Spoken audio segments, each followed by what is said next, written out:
Hey, and welcome to another EMG Talk About. I'm doing a one-on-one with Mr. Bryce Wilson, who recently attended the Online Marketing Summit, and just wanted to ask him some questions about how it went.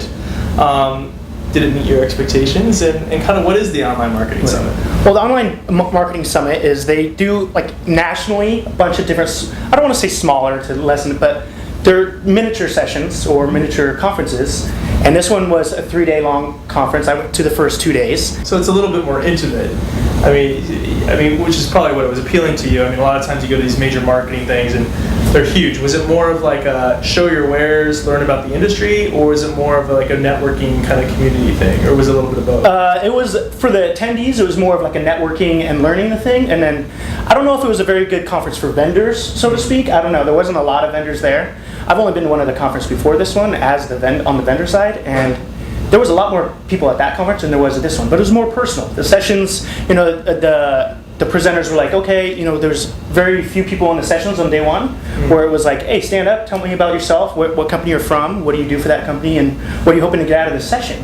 So they were able to streamline a little bit more of their content to what the people said. Cool. And it was day one, it was like, they called it the boot camp, and so they were 2-hour-long sessions. Cool. So I attended 4 of those, and that was really good.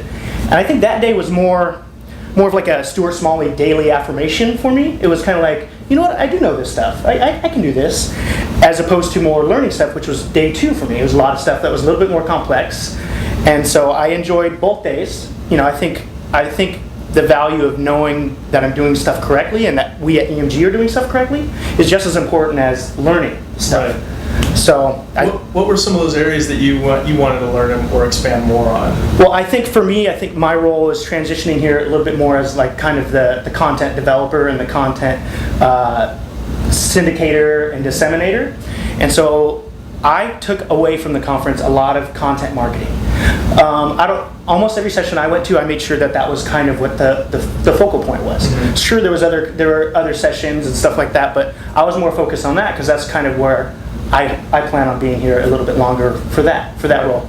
So there was the keynote speaker. Day 1 was Warren Raish from Digitaria Interactive. Cool, yeah. Yeah, and he was really good. He actually talked about the power of storytelling in marketing your business, and he was saying that you got to have a story. People don't want the soda, and we'll insert brand name depending on the phone calls we get for.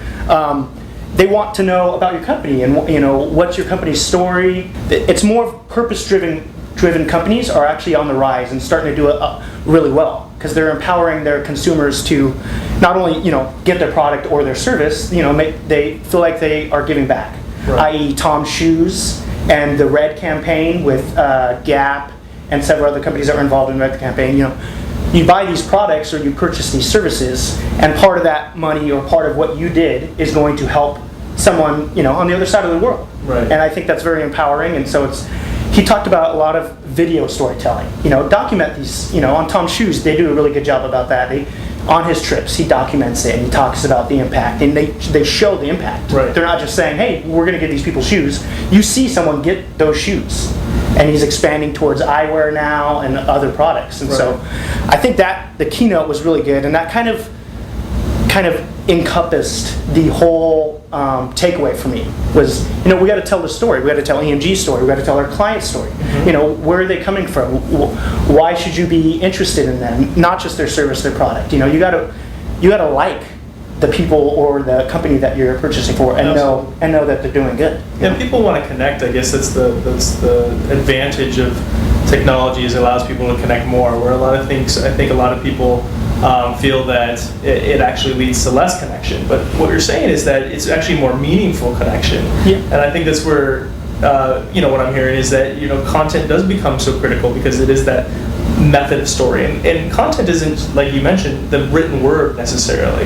It can be imagery, it can be video, it can be anything that's going to really help your brand connect with the other. Mm-hmm. He also said every company should consider themselves a broadcasting company. Mm-hmm. You need to broadcast your message, broadcast what you're doing, why you're doing it, and what benefit it it gives to everyone else. And so I thought that was interesting. He said every company should consider themselves a broadcasting company. Well, and I think even taking a step further, what we use here at EMG is that beyond simply a broadcaster, because you do have all these mediums that you can use, but to think of yourself as, and I think what you were mentioning earlier, is a publisher. Yeah. Think of yourself as a publisher, Yeah. especially when you're talking about the type of content you want to create. Becomes so important. Right. And so that was the beginning of the day, the keynote.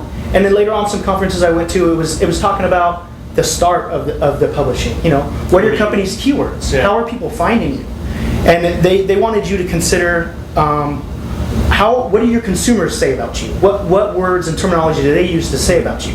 And that's going to be how you decide what your keywords are going to be. And then you direct all your content, everything that you published, centered around those keywords. Right. Because they're already your consumers. You want their colleagues, which are other consumers that you have not reached yet, Right. to find you. They're going to use the same lingo they're using.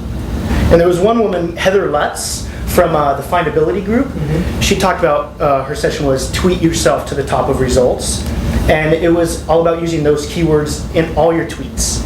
And I don't know if you have to go as extreme as she did. She said they plan all their tweets 30 days in advance. They sit down, they meet about it, and they discuss it, which is good. It's a true publishing form, but yeah. Right. How relevant is 30 days? I always question Right, that. I mean- but yeah, I get the concept that it is a planned event. Yeah, I think Twitter needs to be a little bit more conversational, in my opinion. Well, it depends on what you're selling, I guess, too.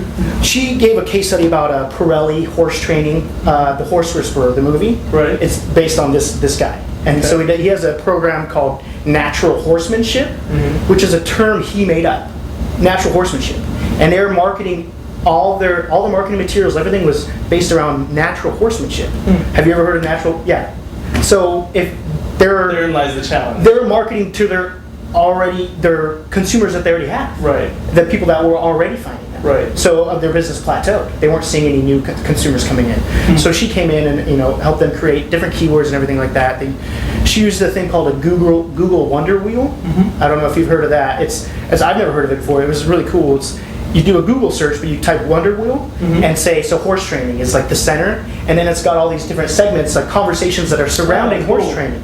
So horse training, and it may be, I don't know, she used an example of pistachio nuts. And so some conversations were talking about cashews versus pistachio, health about pistachio. You just see like the entire ego climate of all of that conversation. Yeah. It's What's hot, what's warm, what's cold, what's where people really collaborating and coming together. Right. You're marketing to people what people are already talking about. Right. And so I thought that was really interesting too. So overall, the conference was great. Very cool. Yeah. Well, it sounds like it was a really fun conference, and thank you for sharing everything with us. Oh no, thanks for asking me about it. We'll see how it works. Yeah, we'll see, right? Well, thanks guys so much for tuning in. Just remember that you can always see more EMG's talkabouts on our Knowledge Center section of our website at visitemg.com, or find all kinds of cool information on the EMG blog at emgblog.com. Thanks again. Have a great week.